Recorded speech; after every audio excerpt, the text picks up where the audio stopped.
नमस्कार मित्रों, स्वागत करता हूं आप सब लोगों का आपके अपने YouTube चैनल हिंदी वाग्धारा संपत सिंह देवल पर। दोस्तों, बेहद प्यारा पाठ है संध्या के बाद। सुमित्रा नंदन पंत जो छायावाद से प्रगतिवाद की ओर कदम बढ़ा लेते हैं अपने, वहां दोस्तों उन्होंने एक ग्राम्या नामक काव्य संग्रह 1940 उसमें संकलित उनकी कविता है संध्या के बाद। जब पाठक इसे पढ़ता है, सिर्फ टाइटल को पढ़ता है, तो लगता है कि संध्या के बाद कोई प्राकृतिक चित्रण को लेकर कविता होगी। दोस्तों, प्रारंभ में ये पूरी प्रकृति का ही वर्णन होगा। प्रारंभ संध्या से होता है, मगर धीरे धीरे धीरे ये कविता जो है संध्या के बाद में गांव की गलियों में प्रवेश करती है और वहां एक बनिए के माध्यम से प्रगतिवादी विचारधारा को पोषित करते हैं कवि सुमित्रा नंदन पंत। आइए इसका आनंद लेते हैं। और एक जो विशेष बात, कल सुबह की क्लास अपनी असाध्य वीणा की रहेगी और शाम को आज जो टेस्ट पेपर दिया जाएगा उसका विश्लेषण रहेगा, तो आप तैयार रहे दोस्तों। आप भी कल्पना में, जेहन में कविता को समझने के लिए दोस्तों आप उसके भीतर धंस जाओ, वहां अपने आप को एक पात्र समझो कि मैं भी वहां मौजूद हूं। क्या रस आएगा आपको, देखिए कि सिमटा पंख सांझ की लाली, जा बैठी अब तरु शिखरों पर। संध्या है और संध्या की वजह से सूर्य लाल हो गया है, तो संध्या की लालिमा फैल रही है और सूर्य का जो प्रकाश पहले धरती पर आ रहा था, अब सूर्य डूबने की ओर जा रहा है, तो प्रकाश ऊर्ध्व हो गया है, ऊपर की ओर हो गया उसका लाल रंग, और जमीन पर न पड़कर ऊंची चीजों पर पड़ता है, जैसे पहाड़ हुए, पेड़ हुए।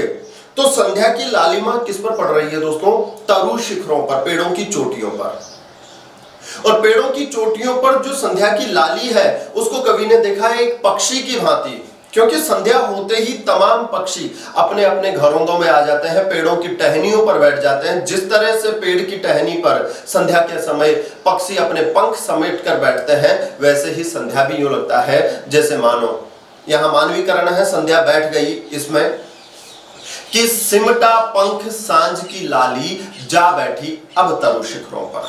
लालिमा जो है पेड़ों की चोटियों पर है, वहीं दूसरी ओर ताम्रपर्ण पीपल से शतमुख झरते चंचल स्वर्णिम निर्झर।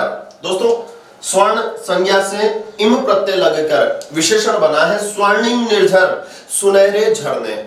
आप कल्पना कीजिए कि पूर्व की ओर कोई पहाड़ है और पश्चिम की ओर सूर्य डूब रहा है, तो डूबते हुए सूर्य का प्रकाश उस पहाड़ पर है और पहाड़ से सैकड़ों झरने गिर रहे हैं दोस्तों।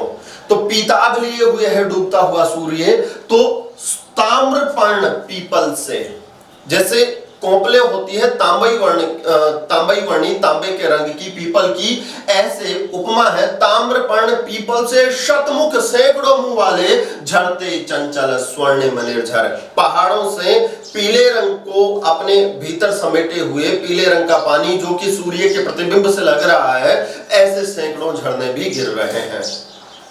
संध्या पेड़ों की टहनियों पर फूल रही है, तो वहीं गिरते हुए झरनों का रंग भी सुनहरा हो गया है। ज्योति स्तंभ सा धस सरिता में, सूर्य क्षितिज में होता ओझल। ज्योति स्तंभ सा, फिर उपमा है दोस्तों। आप अपने गांव के तालाब के किनारे खड़े हो जाइए और चाहे उगता हुआ चाहे अस्त होता हुआ, जब दोस्तों सूर्य का प्रतिबिंब गिरता है पानी में, तो वो खूब लंबा सा दिखता है आपको। या कोई वॉलपेपर याद कर लीजिए, तो कवि को यूं लगा, कवि ने क्या उपमा दी है, जैसे ज्योति स्तंभ, जैसे जलता हुआ चमकता हुआ कोई खंबा। ज्योति स्तंभ सा धस सरिता में, नदी में सूर्य का प्रतिबिंब गिर रहा है। ये गंगा नदी के किनारे का वर्णन है कि ज्योति स्तंभ सा धस, ज्योति पुंज, ज्योति समूह, ज्योति स्तंभ, ज्योति के खंबे की भांति, ज्योति स्तंभ सा धस सरिता में, सूर्य क्षितिज पर होता ओझल। असंगति भी है, धस का रहा है और ओझल कहां हो रहा है।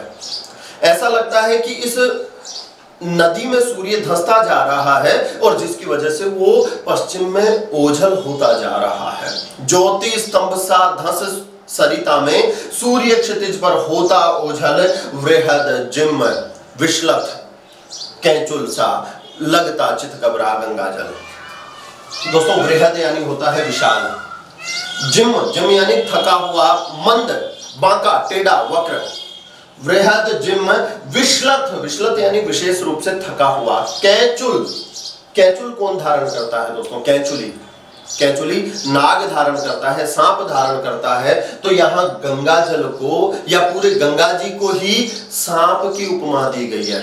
आप कल्पना कीजिए कि गंगा का पानी यूं बल खाता हुआ दौड़ रहा है। अब उसमें भांति भांति का प्रकाश, कहीं डूबते हुए सूर्य का पीलापन, आती हुई अंधेरे का जो है सांवलापन, और कहीं पानी का नीला सा रंग, बादलों की सफेदी, ऐसे करके चित्त घबरा। गंगा जल कैसा नजर आ रहा है? चित्त घबरा नजर आ रहा है। और गंगा जी जो है ऐसे बांक खाई हुई है, जैसे कोई अजगर लेटा हो। तो वृहद विशाल, जिम यानी धीमा, विश्लथ यानी थका हुआ, और जिम यानी वक्र भी होता है, टेढ़ा भी होता है, कि जैसे कोई विशाल अजगर लेटा हो, ऐसा चित्त घबरा लगता गंगा जल। धूप छाह के रंग की रेती, अनिल ऊर्मियों से सर्पांकित। धूप छाह, कहीं पर पीली मिट्टी है, कहीं पर सांवली काली मिट्टी है, तो धूप छाह के रंग की रेती, गंगा के किनारे की जो रेत है दोस्तों, धूप छाह रंगीन को भी कहते हैं। तो सूर्य के प्रकाश से कई बार बजरी जिसे कहते हैं, नदी के किनारे की रेत चमकने लगती है। तो धूप छाह के रंग की रेती, अनिल, अनिल यानी हवा, और उर्मी यानी लहर।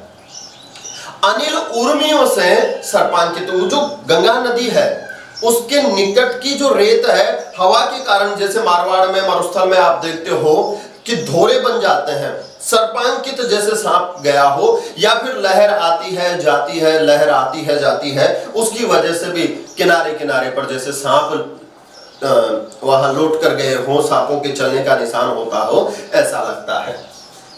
धूप छाह के रंग की रेती, अनिल उर्मियों से सर्पांकित, हवा और लहरों के कारण वहां सर्प की भांति अपने निशान अंकित कर जाती है। सिमटा पंख सांझ की लाली, जा बैठी अब तरु शिखरों पर, ताम्रपर्ण पीपल से शतमुख, झरते चंचल स्वर्णिम निर्झर, ज्योति स्तंभ सा धस सरिता में, सूर्य क्षितिज पर होता ओझल, वृहद जिम विश्लथ कैचुल सा, लगता चित घबरा गंगा जल।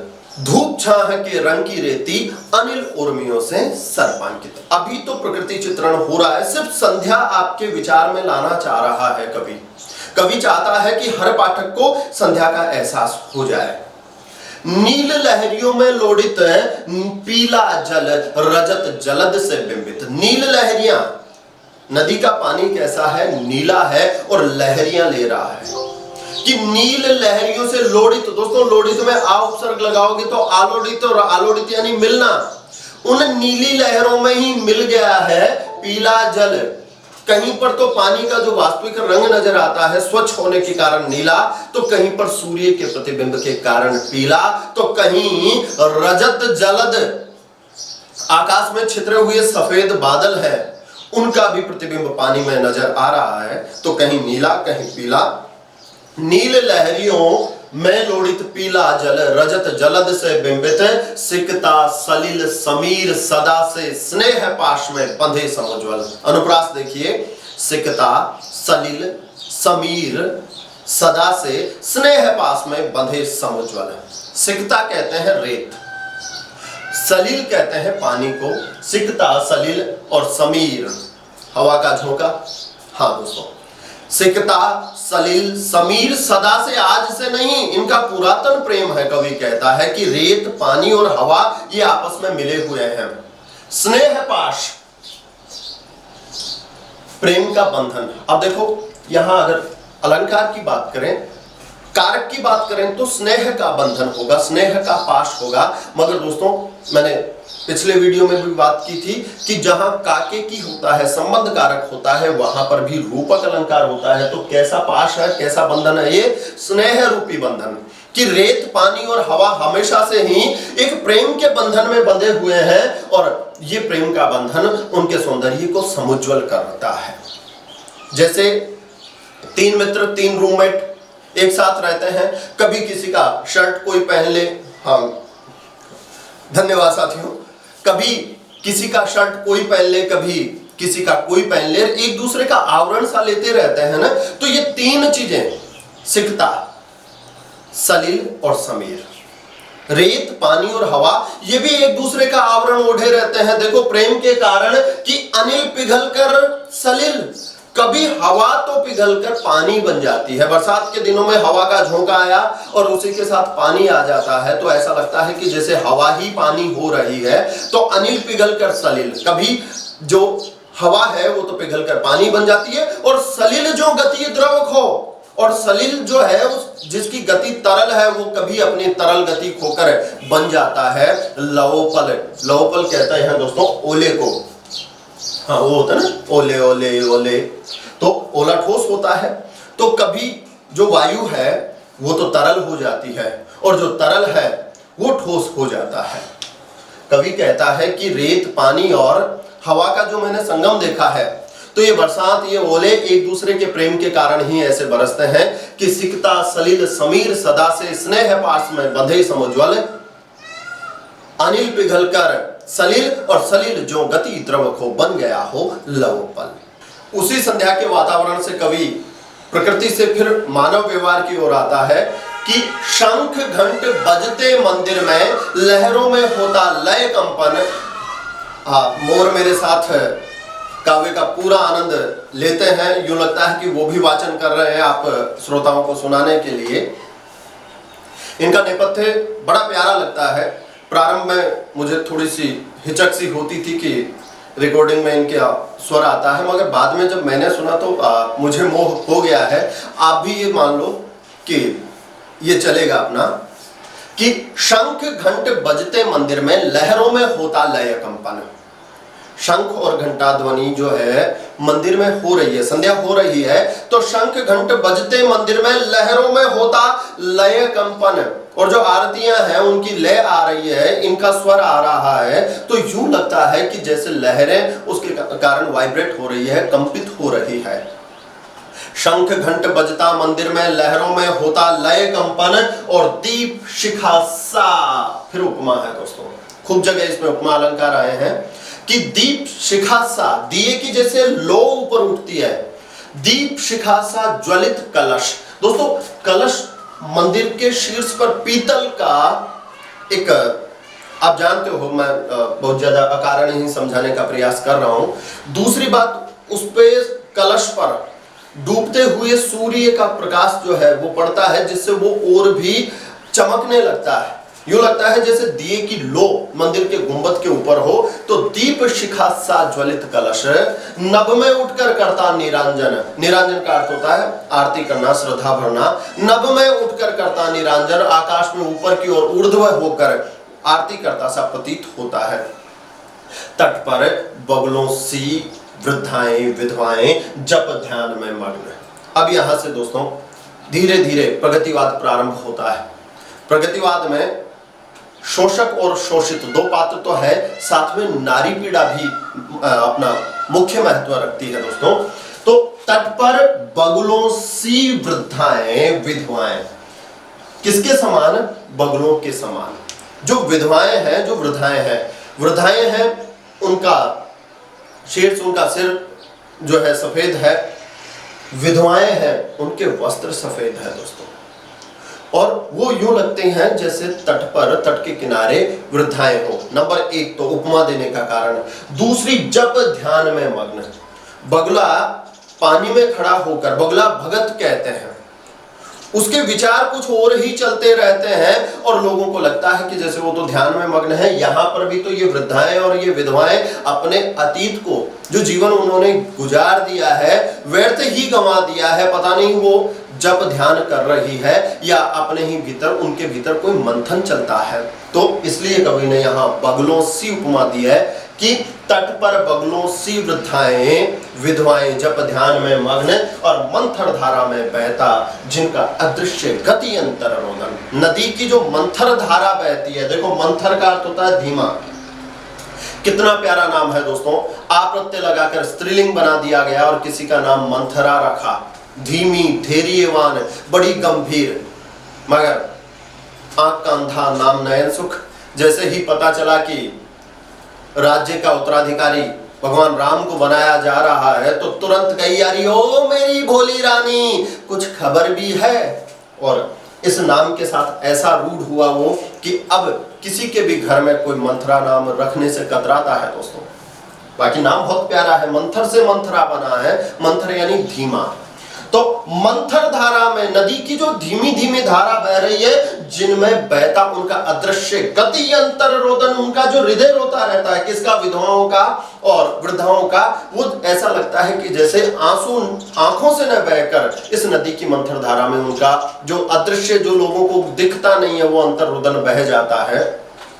शंख घंट बजते मंदिर में, लहरों में होता लय कंपन, दीप शिखा सा ज्वलित कलश नभ में उठकर करता निरंजन, तट पर बगलों सी वृद्धाएं विधवाएं जप ध्यान में मग्न, मंथर धारा में बहता जिनका अदृश्य गति अंतर रोदन, दूर तमस रेखाओं सी। फिर उपमा है दोस्तों, दूर ऐसा लगता है जैसे आकाश में किसी ने काले रंग की तमस, तम से अंधकार बना है, वो बचपन याद होगा, कायम रहे, शाबाश तमराज किल्विस।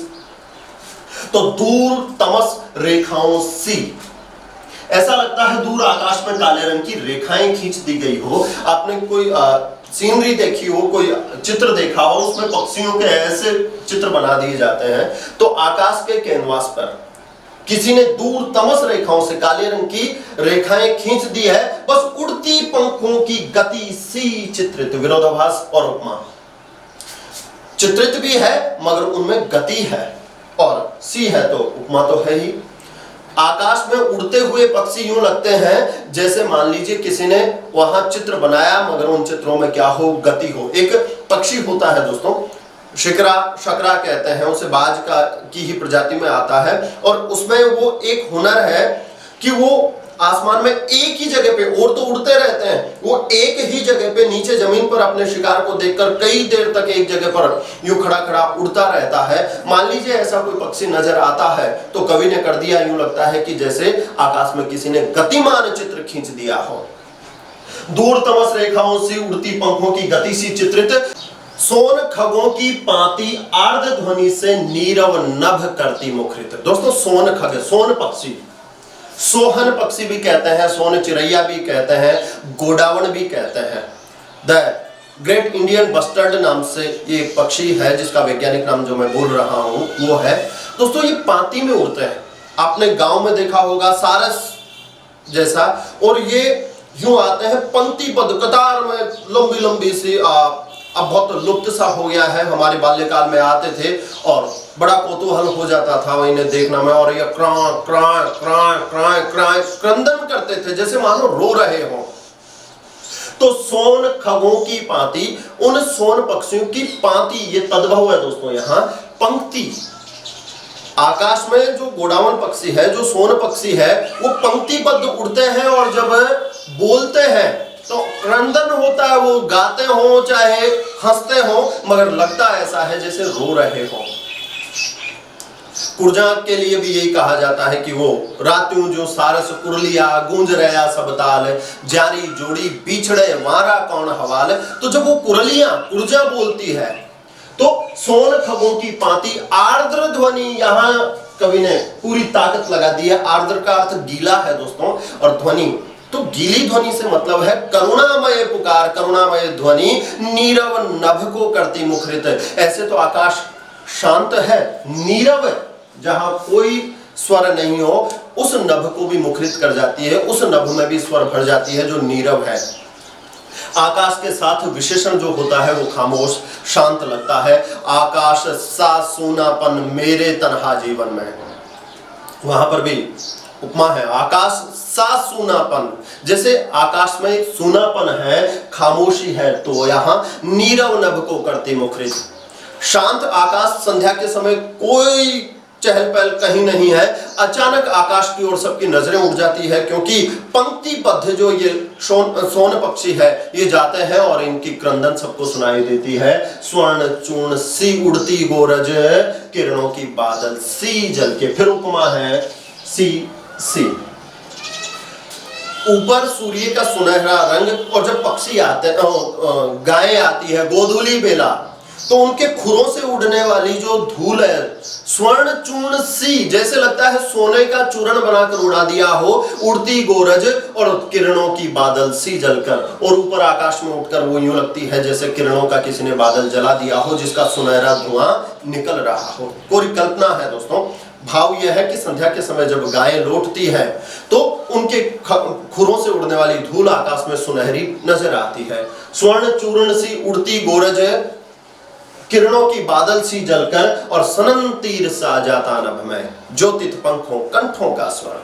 सन सन सन महाभारत रामायण आप भी देख रहे हैं आप, और जब तीर चलता है तो एक आवाज आती है, सनन सनन करती है, सन तीर सा जाता नभ में, जैसे तीर के समान। फिर उपमा है, जाता नभ में, सनसनाते हुए तीर के समान आकाश में जाता है क्या, ज्योतित पंखों और कंठों का स्वर।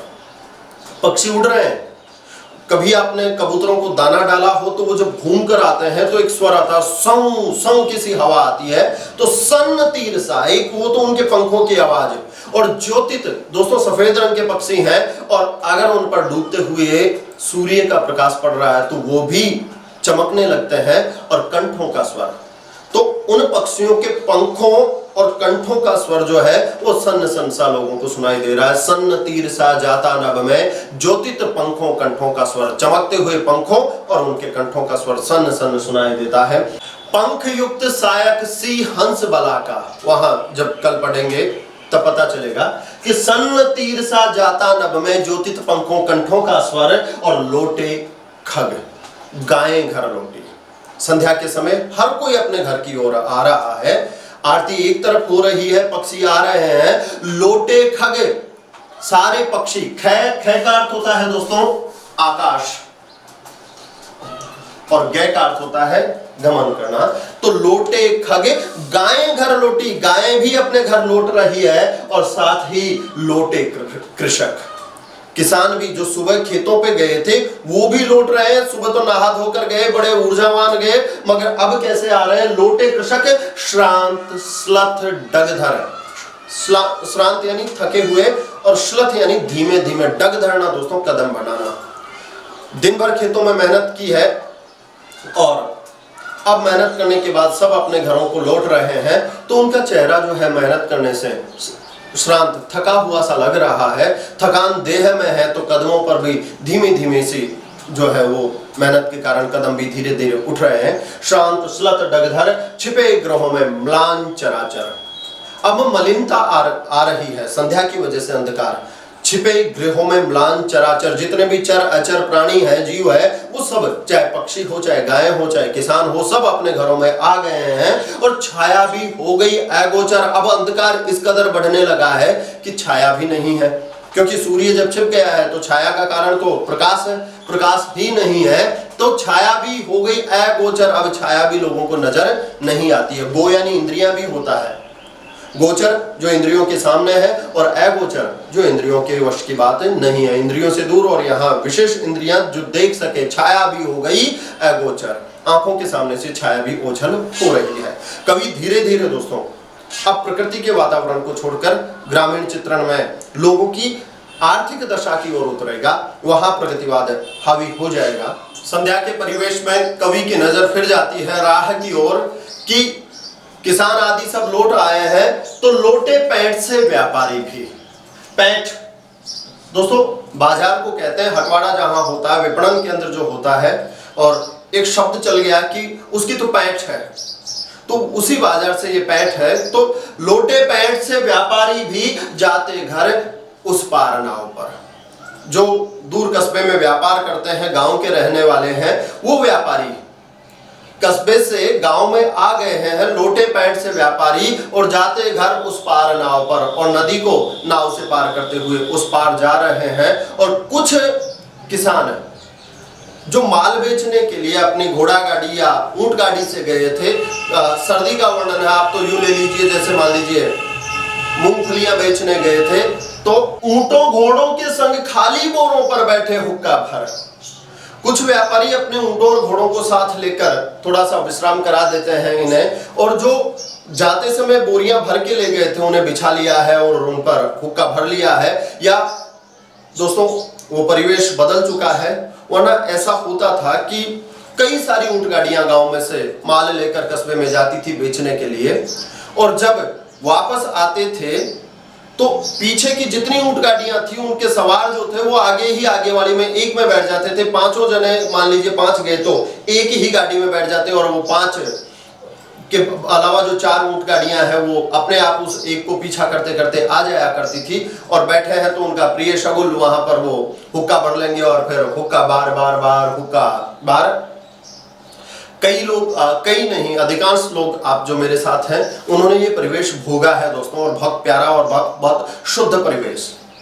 लोटे पैंट से व्यापारी भी जाते घर उस पार नाव पर, ऊंटों घोड़ों के संग खाली बोरों पर हुक्का भर, जाड़ों की सूनी दुआभा। ये याद रखना, इसमें वर्णन जो है ये सर्दी की रातों का है, संध्या का तो है ही, मगर वो भी कब की, जाड़ों की सूनी। और वो कई बार ऐसा होता है बैठे बैठे निराशा घेर लेती है, न कोई कारण है, न करियर को लेकर बात होती है, न प्रेम आदि विषयों को लेकर बात होती है, आदमी निराशा हो जाता है संध्या के समय। तो सूनी दुआभा, दोहरी आभा। दोस्तों दोहरी आभा इसलिए कहा कि कुछ अंश तो दिन का बरकरार है और कुछ रात का आ गया है, तो उजाला और अंधेरा दोहरा है। जाड़ों की सूनी द्वाभा में झूल रही निशी छाया गहरी, और धीरे धीरे निशी की छाया, रात्रि की जो छाया है वो गहरा जाती है। डूब रहे निष्प्रभ विषाद में खेत बाग तरु तट लहरी,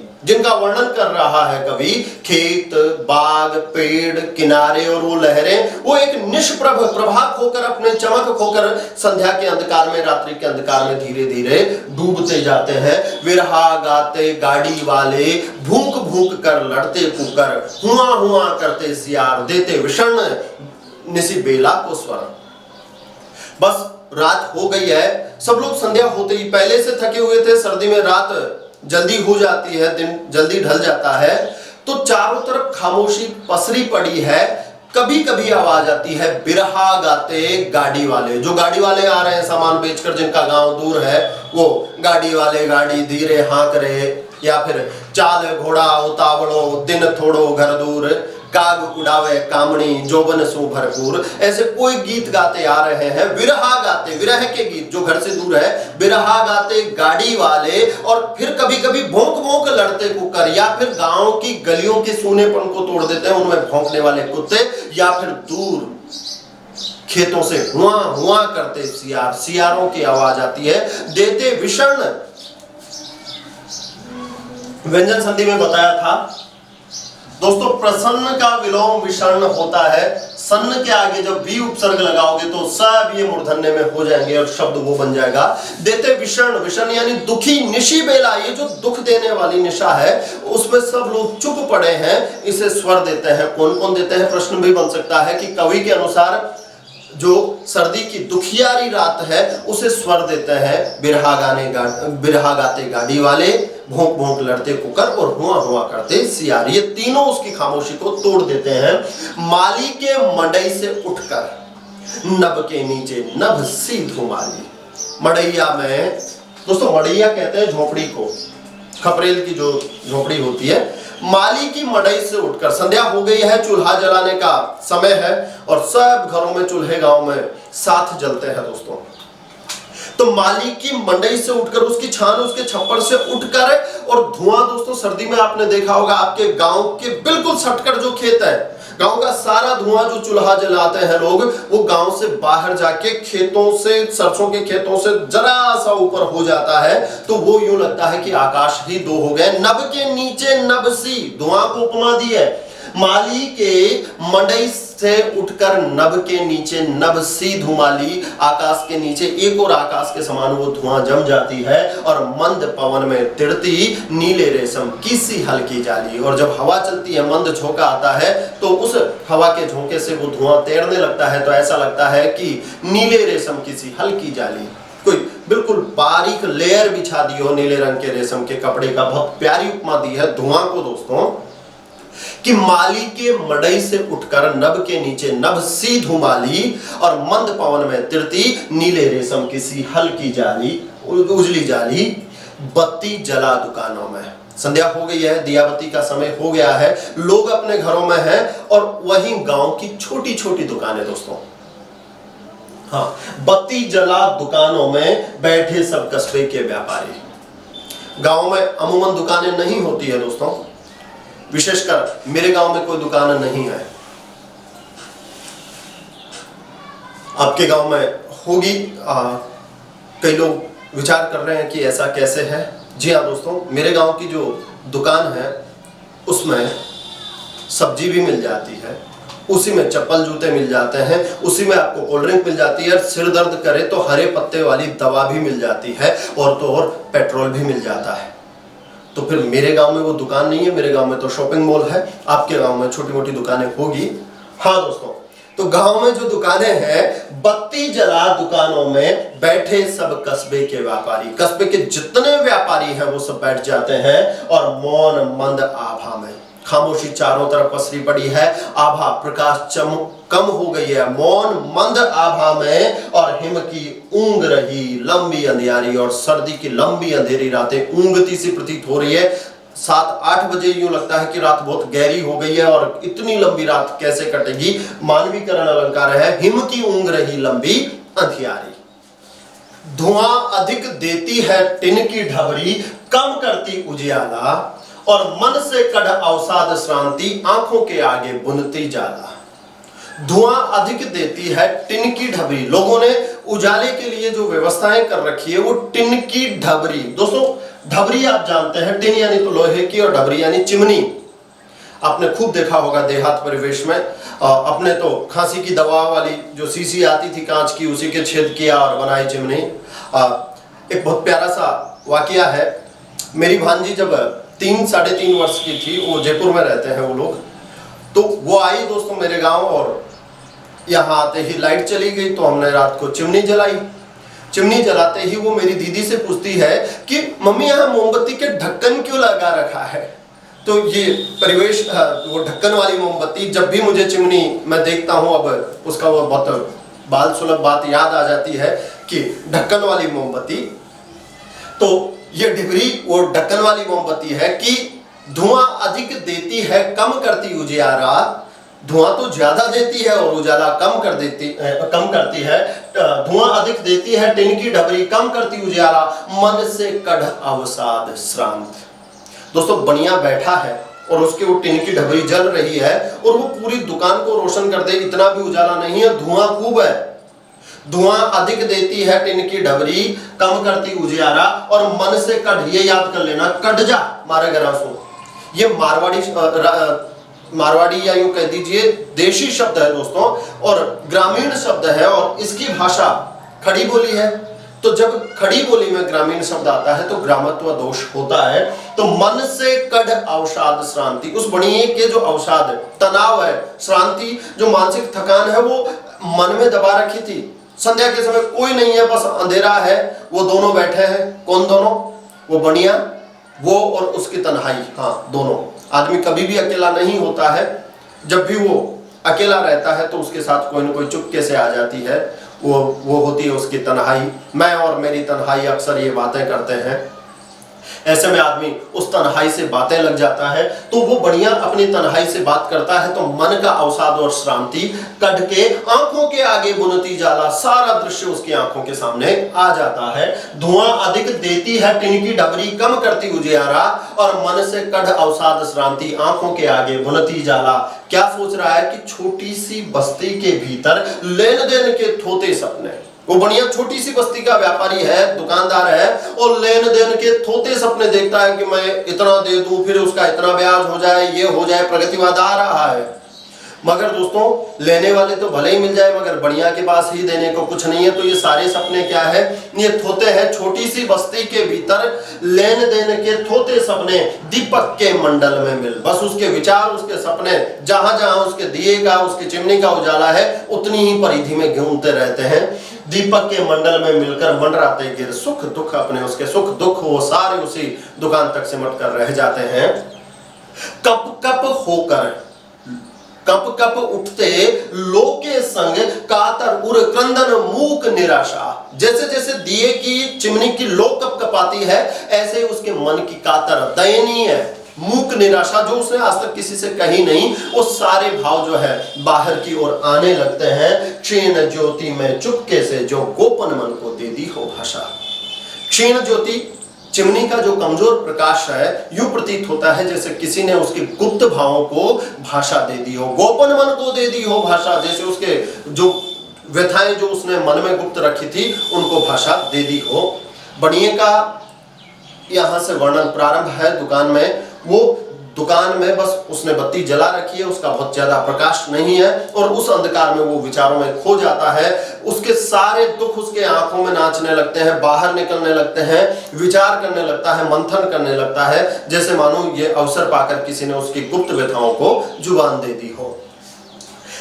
लीन हो गई क्षण में बस्ती। वो जो बस्ती अभी तक दिखाई दे रही थी, धीरे धीरे अंधकार इतना प्रबल हो गया कि लीन हो गई क्षण में बस्ती। मिट्टी खपरे के घर आंगन, मिट्टी कच्चे मकान है गांव की, ये भी देख लीजिए। आर्थिक इसमें पूरी दशा दिखा देगा कि गांव बहुत धनाढ्य नहीं है, गांव में सुख संपदा इतनी नहीं है, धन जितना होना चाहिए था। कि मिट्टी खपरे, दोस्तों खींप एक तरह की घास सी आती है जिसका छप्पर, मिट्टी खपरे के घर आंगन जो दिख रहे थे वो धीरे धीरे अंधकार में डूब जाते हैं। भूल गए लाला अपनी सुधी। और वो जो लाला जी है, एक लाला शब्द दोस्तों महाजनों के लिए आता है। मेरी माँ के कंगन लोटा लाला, तो वो जो लाला है जो ब्याज पर पैसे देते हैं, कि भूल गए लाला अपनी सुधी, भूल गए सब ब्याज मूलधन। वो जो पहले लेन देन के थोथे सपने कर रहा था, अब वो सारी अपनी खुद को ही भूल जाता है और कहीं विचारों में डूब जाता है। कि सकुची सी परचून किराने की ढेरी, सिकुड़ी हुई परचून और किराने की ढेरी, जहां राशन का सामान मिलता है, सकुची सी सिमटी हुई सी परचून किराने की ढेरी लग रही ही तुच्छतर। अब वो तो उसको तुच्छ नहीं, तुच्छ से भी तुच्छतर लग रही है कि बेकार है, जिससे पेट ही नहीं पलता, इतनी सी ये ढेरी सी, और जिसे मैं दुकान कहता रहता हूं। और नीरव प्रदोष में आकुल उमड़ रहा अंतर जग बाहर। नीरव प्रदोष, पहले आकाश को नीरव कहा, अब संध्या को प्रदोष कहते हैं दोस्तों। दो समय का मिलन, दिन और रात्रि के बीच का, वही जहां पर आप संध्या करते हो, आरती करते हो। नीरव प्रदोष में, उस खामोश संध्या में आकुल व्याकुल होकर उमड़ रहा अंतर जग बाहर। उसकी आंतरिक दशा बाहर की ओर धीरे धीरे उमड़ने लगी है। किसकी? बनिए की।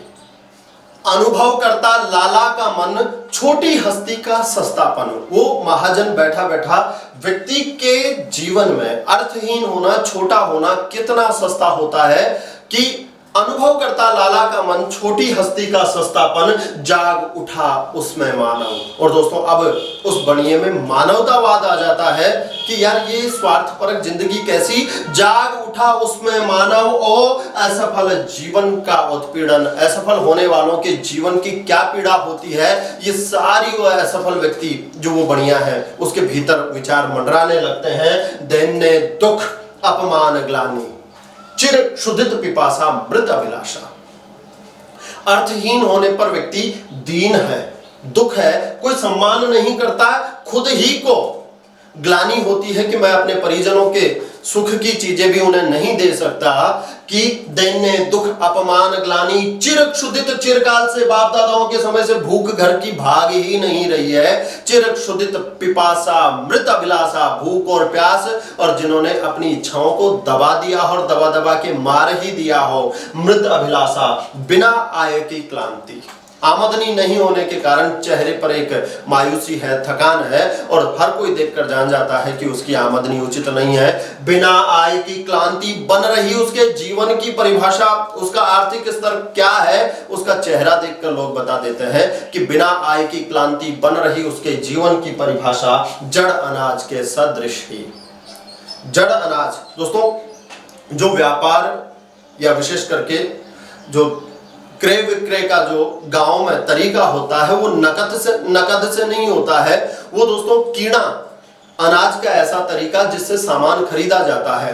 तो बढ़िया व्यापार के सामान के बदले में जो है अनाज लेता है और अनाज को एक कोने में डालता रहता है तो उधर कोने में वो अनाज पड़ा रहता है, तो इधर गद्दी पर वो बढ़िया बैठा रहता है।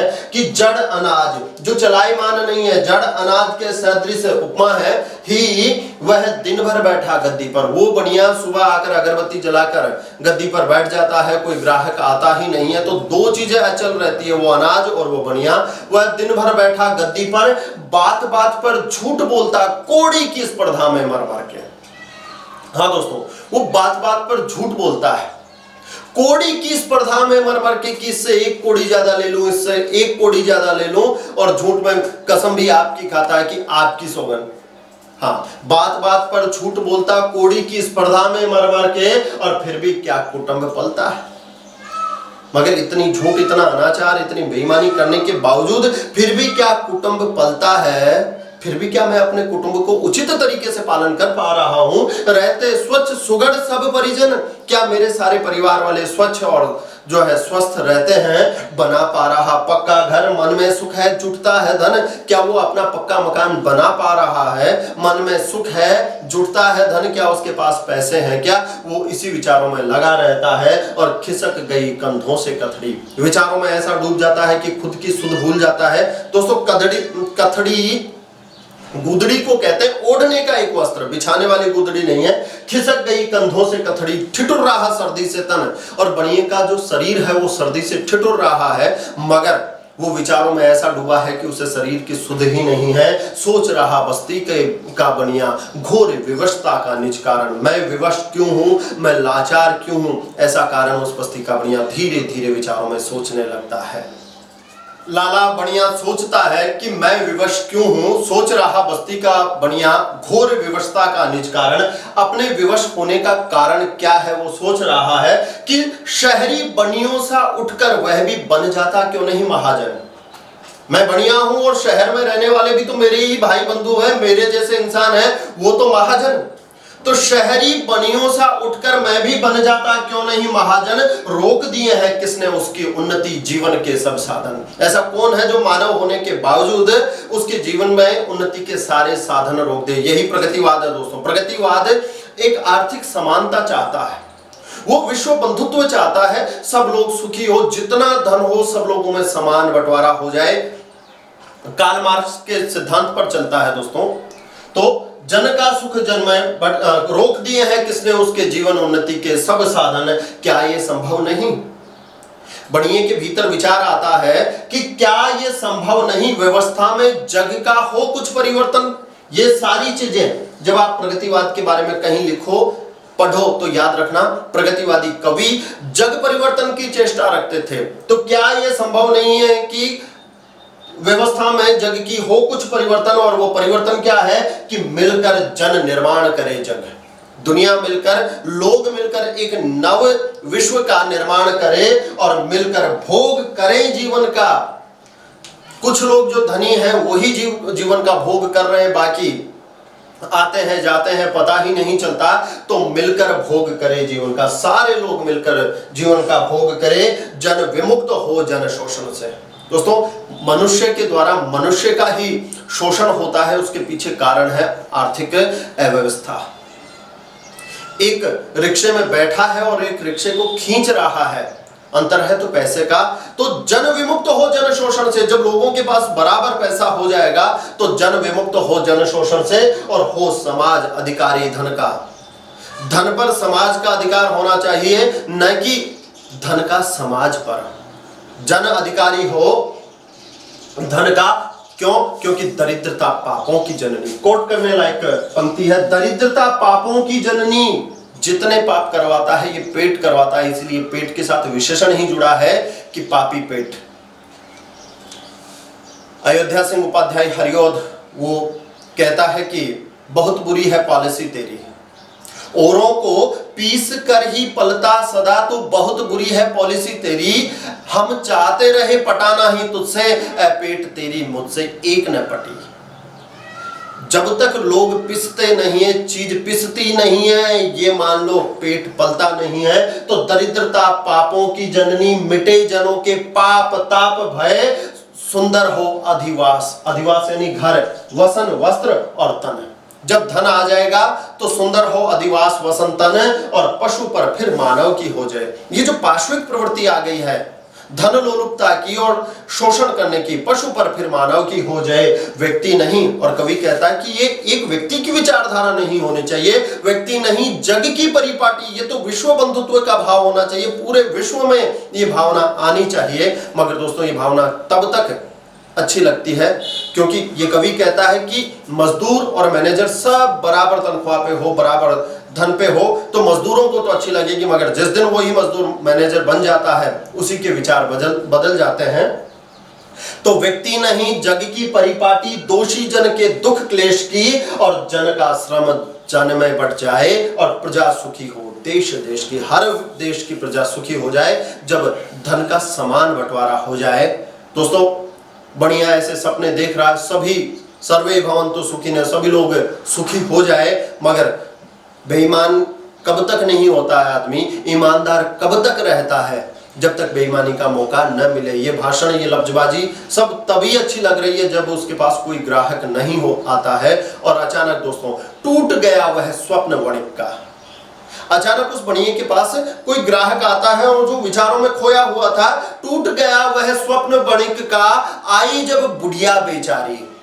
उसके पास एक लाचार बुढ़िया आती है और वो बोलती है, लाला जी तो टूट गया वह स्वप्न वणिक का, आई जब बुढ़िया बेचारी, और आध पाव आटा लेने लो लाला ने डंडी मारी। वो मात्र आधा पाव आटा लेने के लिए आई थी, 125 ग्राम आटा लेने आई थी। लाला जी घर पर मेहमान आए हुए हैं, भूखों मैं अकेली मर रही थी, मगर उनको भूखो थोड़ी, तो आधा पाव आटा दे दो। और आधा पाव आटा में भी लाला जी ने डंडी मार दी। दोस्तों डंडी मारना होता है कम तोलना, कि टूट गया वह स्वप्न वणिक का, आई जब बुढ़िया बेचारी, आध पाव आटा लेने लो लाला ने डंडी मारी, और चीख उठा गुग्गू डालों पर। दोस्तों लाला जी के द्वारा जो इतने बयान कर रहा था, उसके द्वारा अत्याचार करने पर चीख उठा गुग्गू डालों पर। रात को अचानक उसके खिलाफ आवाज उठाने वाला एक गुग्गू है और सारी जनता सो जाती है। चीख उठा गुग्गू डालों पर और लोगों ने पट दिए द्वार। बाकी लोगों को किसी से कोई सरोकार नहीं है, सब अपने किवाड़ बंद करके सो जाते हैं। लोगों ने पट दिए द्वार और निगल रहा बस्ती को धीरे धीरे गाढ़ अलस निद्रा का अजगर। बस्ती गाढ़े आलस्य में और निद्रा में सो जाती है। अत्याचार करने वाला अत्याचार करता रहता है, उसके खिलाफ कोई आवाज नहीं उठाता है। और वो प्रगतिवाद जो है, धन का बंटवारा है, वो बातें करने वाले सिर्फ बातों में ही रह जाते हैं। बहुत प्यारी कविता है दोस्तों, पढ़ना जरूर। धन्यवाद साथियों।